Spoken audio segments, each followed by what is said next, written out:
Welcome to my corner of the internet. Episode 5 is out, so we're just gonna jump right into it. And I want to start with probably the most talked about thing in the episode, Pyrrha singing her own rendition of Meow Meow, which honestly kind of felt like it came out of left field, but it was still just immaculately done, so it's cool. But I never really thought how Meow Meow can also kind of reflect to Pyrrha's life as well. She also has that kind of status and level of fame that Weiss would have. And Pyrrha talks about like not being able to have real friends because of that, and there was all these expectations that are on her as well.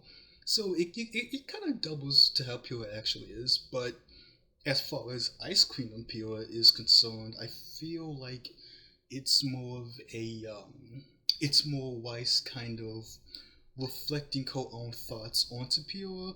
Maybe because maybe because Pyrrha is someone that she also respects or looks up to, that she kind of plays that role for her in her mind at least. And it's probably why Pyrrha's outfit is what volume four Weiss's outfit, except it's obviously color swapped for Pyrrha's color scheme, but it's still what Weiss wore, which is why she's kind of projecting herself onto Pyrrha. But I have seen a little bit of confusion as to why Pyrrha was in the sillies jail if she's someone who Weiss looks up to and respects. And that's because I think our perception of the sillies jail was wrong, at least mine was wrong initially. It's not a place for people that Weiss thinks are nuisances or that Weiss hates. It's more for parts of her life that she either A wants to suppress or B that she doesn't think lives up to what the ideal Schnee should do or associate with. We see the rest of Juniper in the Silly's jail because in one of the previous episodes, Jacques questions if hanging out with commoners is something that a Schnee should do. So all of them, again, commoners, they're in the jail. I mean, and then you can even look to Ruby and Yang's kind of jail cell, when they're taken back to the tower, even though they're technically imprisoned, it's not your typical cell. It's the dorm, where the bunk beds are, where all of Weiss's awards are, things that she wants and that she loves.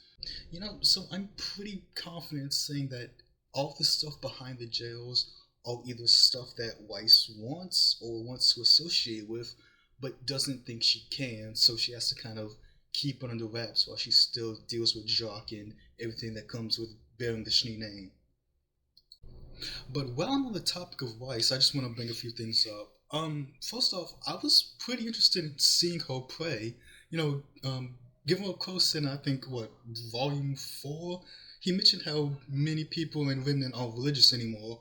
So I'm like, was she praying to the god of light and darkness, or do the Schnees just happen to believe in some god that we haven't heard of yet?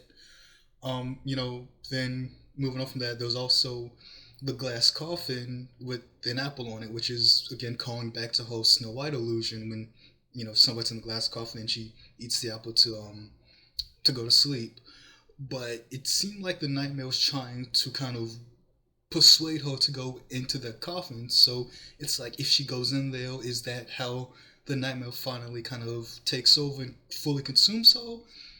Or maybe it might change depending on who's open and who opens it, because there was a relic in there as well, and then there was also a relic on Ruby's bed. So like if they open it and bring the relics together, does that wake her up or lead them to the gram? Or if Weiss just goes in there without the other relic, does she fully die? That's kind of what I'm leaning to right now. I'm not too sure. But yeah, then we have Blake and Yang finally entering the dream world just so Ruby doesn't die. But it's kind of hilarious just seeing Shion posted up while everybody just going through emotional trauma. But it does kind of suck knowing that they can just pull them out even if they've used all of their coins. Like it removes a little bit of tension there, but I guess we don't really have to worry about that now just because Blake and Yang go there, and that's literally like what they did half of the episode was stop Ruby from needlessly using coins again. And I was kind of thinking about it too. Just like, is that another way for the show to kind of hammer home how young RWBY is compared to Blake and Yang, or with just everybody else really. Like it's only 2 years, but it's like there's that, and then there's also just, how everybody else in Weiss's dream gets a power up, but RWBY. Now it could just be because RWBY is the one that Weiss initially had a problem with, so maybe that's why she doesn't get that power up. Like she just thought she was weaker, or maybe it really is that age gap coming into play. Weiss sees her's younger, so ultimately weaker. Either way, could be the one. But yeah, aside from that, pretty much Yang's role for the episode was just to roast the hell out of Weiss. Cause I mean, oh my gosh, she was just on her ass every chance she got. I mean, like, I know some people just miss the days of when Yang was just more carefree and willing to tell jokes and stuff. Well, here you go, cause she's been on demon time this entire episode. It's crazy. Then going on to Blake, I'm a bit surprised she just kind of accepted what she looked like in the dream. You know, I know she said she would disregard whatever happens in the nightmare, but being made out to look more animalistic than you actually are, I feel like that should strike a chord with a fondness, you know.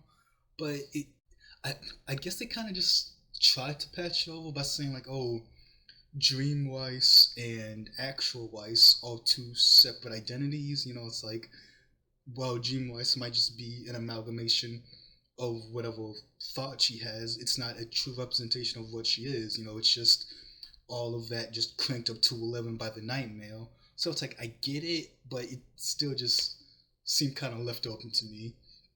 But then, it was also nice seeing some things that were just played into more of Blake's strengths. We get to see her do stuff like pick locks, break into places, and just, reconnaissance or things that you would imagine she will learn as being part of the white thing that we don't really get to see in the regular series. We've seen it maybe like once in volume 6 when she went to go shut down that communication tower at the end, but that's pretty much it. So it was just a nice little add on here, really. I mean, and that's pretty much it. There's not too much stuff I felt like I needed to bring up this episode, but going into episode 6, I'm expecting some Ladybug Sakuga. I need to see Blake and Ruby just ball out with Weiss. I've been a little starved on some action since episode 1, looking like that. Hopefully, we'll bring it back next week. It's mid season, so I'm gonna need something. But we'll just have to see, and I'll see you in the next episode. Peace.